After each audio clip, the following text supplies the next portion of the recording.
Mukunda jewellers వారి Purvi gold and diamonds November 1న KPHBలో ఘనంగా ప్రారంభం. ఓపెనింగ్ ఆఫర్ గా ప్రతి 3 లక్షల కొనుగోలుకు ఒక బంగారు నాణెం ఉచితంగా పొందండి. దేశంలో బీహార్ ఎలక్షన్స్ జరుగుతూ ఉంటే కానీ మొత్తం దేశం ఇంట్రెస్ట్ అంతా కూడా మన జూబ్లీ హిల్స్ ఎలక్షన్స్ పైనే ఉంది. ఎందుకంటే అలా జరుగుతుంది ప్రచారాలు కూడా ఆల్మోస్ట్.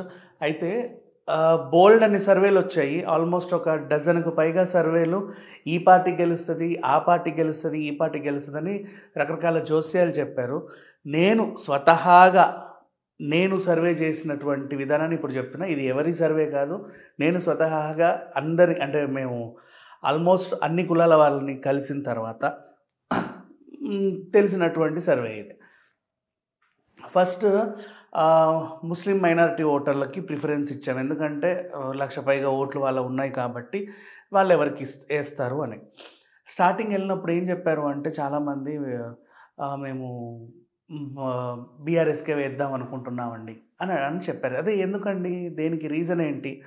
లేదు మాగంటన్న ఉన్నప్పుడు మాకు చాలా మంచి చేశాడు అందుకని చెప్పేసి. సో ఇక్కడ మేము సర్వే చేయడమే కాదు, సలహాలు కూడా ఇచ్చాము. ఆఫ్ కోర్స్ అది ఉచిత సలహానో ఏంటో నాకు తెలియదు, బట్ జస్ట్ లిజన్. మాగంటి గారు అంటే ఆయన ఉన్నప్పుడు సినీ కార్మికులకి మంచి చేశాడు. ఎందుకు మంచి చేశాడు? బికాజ్ సినీ కార్మికుల ఓట్లు కూడా 15,000 ఉన్నాయి, యాదవుల ఓట్లు ఒక 17,000 ఎంతో ఉన్నాయి, ఇంకా చాలా ఓట్లు ఉన్నాయి, కమ్మ సంఘం ఓట్లు ఉన్నాయి ఒక 30,000-35,000. సో ఇట్లా డివిజన్ చేసుకుంటూ పోతే ఆల్మోస్ట్ అందరి దగ్గర సర్వే చేశాము. మాగంటి గోపీనాథ్ గారు సినిమా కార్మికులకు ఎందుకు మంచి చేశారు అంటే ఆయనకు స్వతహాగా నిర్మాత, 3 సినిమాలు చేశాడు. ప్రొడ్యూసర్ స్థాయి నుంచి కింది స్థాయి వర్కర్ వరకు వాళ్ళ కష్టాలు ఆయనకు తెలుసు కాబట్టి ఆయన చేశాడు. ఇప్పుడు ఆయన లేరు. మన ప్రాబ్లం ఏంటంటే ఇప్పుడు మాగంటి గారు లేరు, అందుకే ఎలక్షన్ వచ్చింది, అంతే కదా. సరే మాగంటి గారు లేరు. మాగంటి గారు ఉన్నప్పుడు ఎందుకు మంచి జరగాల్సి వచ్చింది అంటే ఫస్ట్ ఆయన ఉంది టీడీపీ పార్టీలో. తర్వాత టీడీపీ పార్టీ ఇక్కడ నుంచి వెళ్ళిపోయిన తర్వాత బీఆర్ఎస్ పార్టీ అధికారంలోకి వచ్చినప్పుడు ఆయన బీఆర్ఎస్లో చేరడం జరిగింది. చేరేటప్పుడు తీసుకున్న ఒప్పందాలు ఏముంటాయి? నేను ఈ పార్టీకి రావాలంటే నువ్వు నాకేమి ఇవ్వాలి, నా నియోజకవర్గ కష్టాలని నేను పలానా హామీలు ఇచ్చుకున్నాను, అవన్నీ మీరు తీర్చాలి. సో ఆ ఒప్పందం ప్రకారంగా హామీలు తీరాయి కాబట్టి ఎవరికో కొద్ది గొప్ప మందికి మంచి జరిగింది. అది ముస్లిం మైనారిటీ వాళ్ళకి కావచ్చు, ఇంకెవరికైనా కావచ్చు. కానీ ఇప్పుడు ఆయన లేరు. అదే స్థాయిలో మీ కష్టాలు తీరుతాయా అంటే మీరేం చేశారు? వాళ్ళ ఆవిడ నిలబడ్డారు కదా అని చెప్పి సింపతిగా ఓట్లు వేసేస్తున్నారు. ఈ సింపతి ఓట్లు ఏమవుతాయంటే రేపు మీరు నాయకుడిని ఎన్నుకోవట్లా, ఒక ఎమోషనల్ బాండింగ్తో ఓటేస్తున్నారు. ఓట్ అనేది మీ హక్కు. మీకు మంచి జరగడానికో లేకపోతే ఇంకేమైనా పనులు పూర్తి చేసుకోవడానికో ఇంకేదైనా డెవలప్మెంట్ జరగడానికో ఒక నాయకుడిని ఎంచుకుంటామే కానీ సింపతితో ఏ నాయకుడిని ఎంచుకోకూడదు. మీరు సింపతితో నాయకుడిని ఎంచుకున్నారు, సరే ఫోన్లో ఈవిని గెలిపించుకున్నారే అనుకుందాం. ఆవిడ ఏ పార్టీ నుంచి అయితే ప్రెసిడెంట్ నిలబడిందో ఆ పార్టీకి రాష్ట్రంలో అధికారం లేదు. సో మీ పనులు ఎలా తీరుతాయి? అప్పటి వరకు మీరు తీరని పనులు ఇక మీదట కూడా అలాగే ఉంటాయి.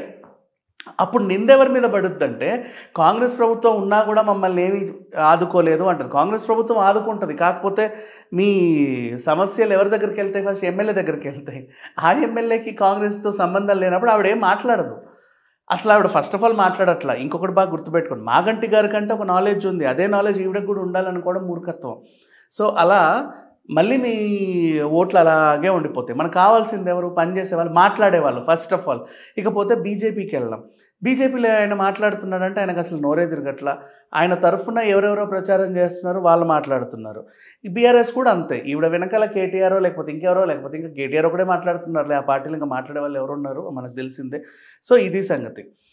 ఇకపోతే కాంగ్రెస్ విషయానికి వస్తే ఇప్పుడు నవీన్ యాదవ్ ఉన్నాడు. ఈయనకి మీకు బాగా తెలుసుంటే గణేష్ చందాల టైంలో ఆయనకు అధికారం లేదు. అప్పుడు he's not MLA, he's not a minister, he's nothing.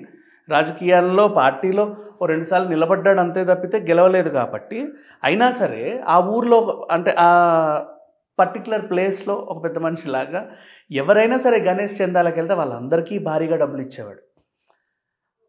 కనీసం 500 నుంచి 700 మంది విగ్రహాలకు. మనం ఇప్పుడు చందాలు మన ఇంటికి ఎన్నో వస్తాయి? మహా అయితే మన వీధిలో ఉండే 2, 3, 4 అంతే కదా. కానీ ఆ చుట్టుపక్కల వేరే కాలనీలకు సంబంధించిన విగ్రహాలకు సంబంధించి కూడా వీళ్ళ ఇంటికి సరే చందా అని వెళ్తే మంచి డీసెంట్ అమౌంట్ ఇచ్చి పంపేవాళ్ళు. ఒట్టి వినాయకుడి చందాలు తీసుకున్న వాళ్ళు ఓట్లేసి ఆయన గెలవచ్చు యాక్చువల్ చెప్పాలి అంటే. నెక్స్ట్, ఆయన బేసిక్గా యాదవ కులానికి చెందినవాడు కాబట్టి యాదవుల ఓట్లేసినా సరే డీసెంట్ ఫిగరే వస్తుంది. నెక్స్ట్, చావులు. మన ఎప్పుడైనా రోడ్డు మీద వెళ్తూ ఉంటే ఇట్లా ఫోటోలు పెట్టి మనిషి చనిపోయాడు అని చూస్తూ ఉంటాం కదా. ఎవరింట్లో ఒక చావు జరిగినా సరే ఈయన ఇల్లు ఒక 5,000 ఎంత 10,000 అలా ఇచ్చొచ్చేవాడు అనమాట, దహన ఖర్చులకు దేనికో ఉంచుకోండి అని. అంటే చేతి నుంచి 2 చేతుల దానం చేసే ఒక గుణం ఉన్న మనిషి ఏ అధికారం లేనప్పుడే ఇలా చేస్తున్నాడు అంటే అధికారం ఇస్తే ఇంకా చేయొచ్చు కదా. నెక్స్ట్, నెంబర్ 2, మాట్లాడగలగడం అండ్ సన్నిహిత వర్గాల పరిచయాలు. మాగంటి గారికి ఉంటే పరిచయాలు ఏవైతే ఉన్నాయో సేమ్ అవే పరిచయాలు, అంతకు మించి పరిచయాలు నవీన్ యాదవ్ కూడా ఉన్నాయి. ఇంకా చెప్పాలి అంటే అది అందరికీ తెలిసిన విషయమే. చిన్న శ్రీశైలం యాదవ్ గారికి కానీ నవీన్ యాదవ్ కానీ ఆ ఏరియాలో ఉన్న పరిచయాలన్నీ అలాంటివి. సో ఇప్పుడు వీళ్ళకి అండ్ సినిమా ఇండస్ట్రీ మనుషులతో కూడా వీళ్ళకి సఖ్యత ఉంది. ఏదైనా చిన్న ప్రాబ్లం ఉంటే దే కెన్ సాల్వ్ ఇమీడియట్, అంటే అట్లీస్ట్ వాళ్ళ ఆ కంప్లైంట్ ఏదైతే ఉందో దాన్ని నెక్స్ట్ లెవెల్కి తీసుకెళ్ళగలిగే సత్తా ఉంది. అండ్ నెక్స్ట్, ఇక్కడ మళ్ళీ చూసుకుంటూ పోతే బీఆర్ఎస్ వర్సెస్ కాంగ్రెస్ మీకు డిఫెన్స్ చెప్పాలంటే ఈవిడ ఒక లేడీ ఎమ్మెల్యే దగ్గరికి బేసిక్గా మగవాళ్ళ దగ్గరికి వెళ్ళినంత ఫ్రీగా వెళ్ళలేరు ఎవరు. ఏ టైంలో పడితే ఆ టైంలో వెళ్ళలేరు, ఏది పడుతుంది కూడా ఫ్రీగా చెప్పుకోలేరు, అదొకటి ఉంటుంది.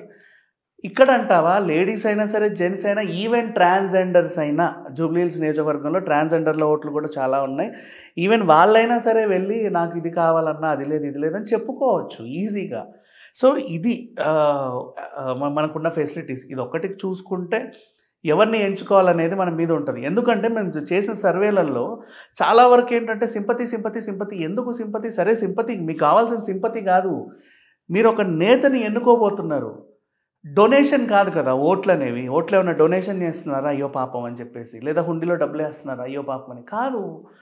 అది ఏంటంటే లైక్ ఇప్పుడు రోడ్డు మీద మనకి డబ్బాలు పట్టుకొని తిరుగుతూ ఉంటారు కదా, అరే మేము వికలాంగుల కోసం ఏదో చేస్తున్నాం, అనాథల కోసం ఏదో అయ్యో అరే అవును కదా అని 10 రూపాయలు 20 రూపాయలు వేస్తాం, అట్లా ఓటేస్తున్నారు మీరు.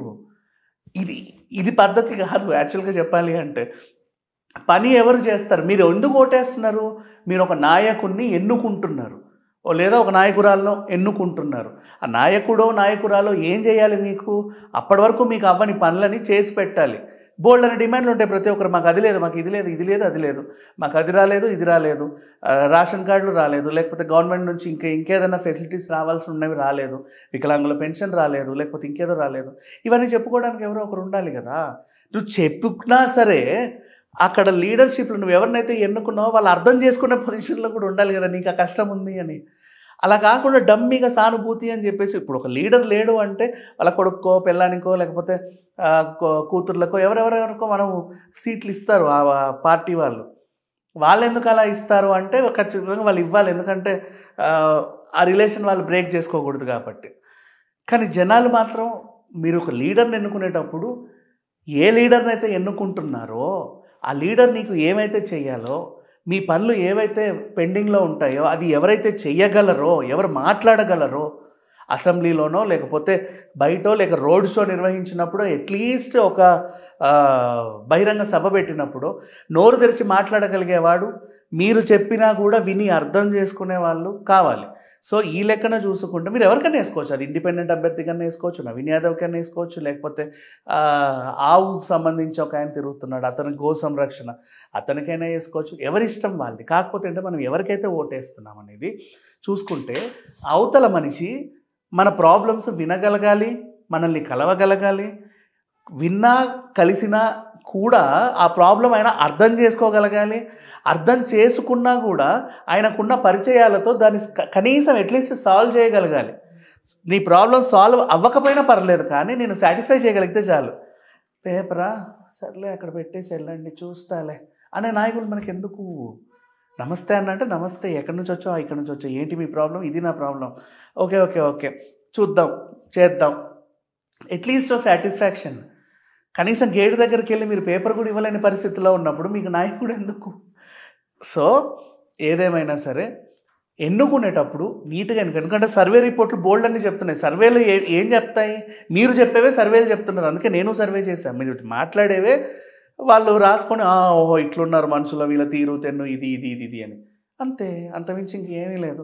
సో వాట్ ఎవర్, ఒక నాయకుడిని మనం ఎన్నుకుంటున్నాము అంటే అతడి వల్ల మనకి ఎంత మంచి జరుగుద్ది అనేది బాగా గుర్తుపెట్టుకొని ఓటు వేస్తే రేపటి రోజు మీ ఓటుకు వాల్యూ అనేది ఉంటుంది.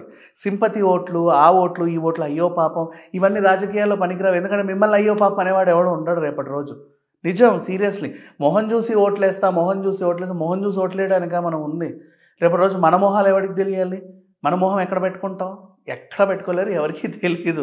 కనీసం మన మొహానికి ఒక గుర్తింపు ఇచ్చే వాళ్ళనైనా ఎన్నుకుంటే అట్లీస్ట్ నువ్వు కనిపించినప్పుడు చెయ్యని ఊపుతాడు కదా, అదొక సంతోషం చాలు, ఇనఫ్.